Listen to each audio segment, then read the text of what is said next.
क्या PPP suspected status की वजह से राशन मिलने में कोई दिक्कत आ रही है? अगर हाँ, तो चिंता मत कीजिए। चलिए आज हम इसी पूरी समस्या को एकदम आसान भाषा में समझते हैं। तो होता क्या है कि फैमिली आईडी पर अचानक से पीपीपी सस्पेक्टेड लिखा आ जाता है और फिर राशन मिलना बंद हो जाता है। ये एक काफ़ी आम परेशानी है। तो आइए इस पूरी उलझन को हम मिलके सुलझाते हैं। अच्छा, अगर एक लाइन में इसका जवाब चाहिए तो वो ये है, सरकार को फैमिली आईडी में किसी तरह की गड़बड़ी का शक है और बस इसीलिए उसकी जांच हो रही है। ये एक नॉर्मल प्रोसेस का हिस्सा है, तो घबराने वाली कोई बात नहीं है। तो ठीक है, ये तो समझ आ गया कि जांच हो रही है, पर ये पीपीपी सस्पेक्टेड शब्द का असल में मतलब क्या है? चलिए अब इसे थोड़ा और गहराई से समझते हैं। देखिए, तकनीकी भाषा में इसका मतलब है कि जो आपका पीपीएन है, यानी कि आपका परिवार पहचान पत्र नंबर, उस पर एक टेम्परेरी रोक लगा दी गई है।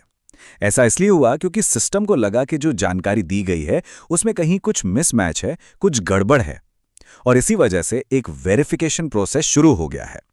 बस एक बात ध्यान रखिए, यह सिर्फ एक अस्थायी रोक है। इसका मतलब ये नहीं कि आईडी रद्द हो गई है। अच्छा, तो अगला सवाल मन में यही आता है कि आखिर ये स्टेटस आता ही क्यों है? मतलब ऐसी क्या वजह हो सकती है? इसकी कई आम वजहें हो सकती हैं। हो सकता है कि जो डॉक्यूमेंट्स जमा किए गए हैं वो आपस में मेल नहीं खा रहे हों, या फिर नाम, जन्म की तारीख या कैटेगरी में कोई अंतर हो। कभी-कभी सिस्टम को लगता है कि शायद ये एक डुप्लीकेट रिकॉर्ड है, या ये भी हो सकता है कि अभी किसी अधिकारी को इसे मैनुअली चेक करना बाकी है। और हाँ, कभी-कभी तो ये सिर्फ एक छोटी-मोटी तकनीकी या डेटा एंट्री की गलती भी हो सकती है। ठीक है, वजह तो समझ आ गई, पर अब आगे क्या होगा? जब तक ये स्टेटस है तब तक प्रक्रिया पर इसका क्या असर पड़ेगा?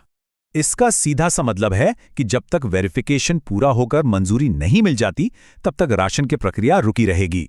लेकिन ये बात समझना बहुत जरूरी है कि इसका मतलब ये बिल्कुल नहीं है कि आपका पीपीएन अमान्य यानी इनवैलिड हो गया है। वो अभी भी वैलिड है, बस प्रोसेस होल्ड पर है। तो चलिए अब ये देखते हैं कि जब ये सारी जांच पड़ताल पूरी हो जाएगी तो उसका नतीजा क्या निकल सकता है। देखिए, वेरिफिकेशन के बाद दो ही रास्ते हैं। पहला, जांच होगी। अगर सब कुछ सही पाया गया तो आपका स्टेटस क्लियर्ड यानी वैध हो जाएगा और सब कुछ पहले जैसा नॉर्मल हो जाएगा। और दूसरा रास्ता यह है कि अगर वाकई में कोई बड़ी गलती मिलती है तो स्टेटस अस्वीकृत यानी कि रिजेक्टेड भी हो सकता है। तो इस पूरी बातचीत का जो सबसे जरूरी पॉइंट है वो ये है कि सस्पेक्टेड स्टेटस का मतलब फाइनल रिजेक्शन बिल्कुल नहीं है। ये बस जांच के लिए एक टेम्परेरी होल्ड है। तो थोड़ा धैर्य रखना जरूरी है।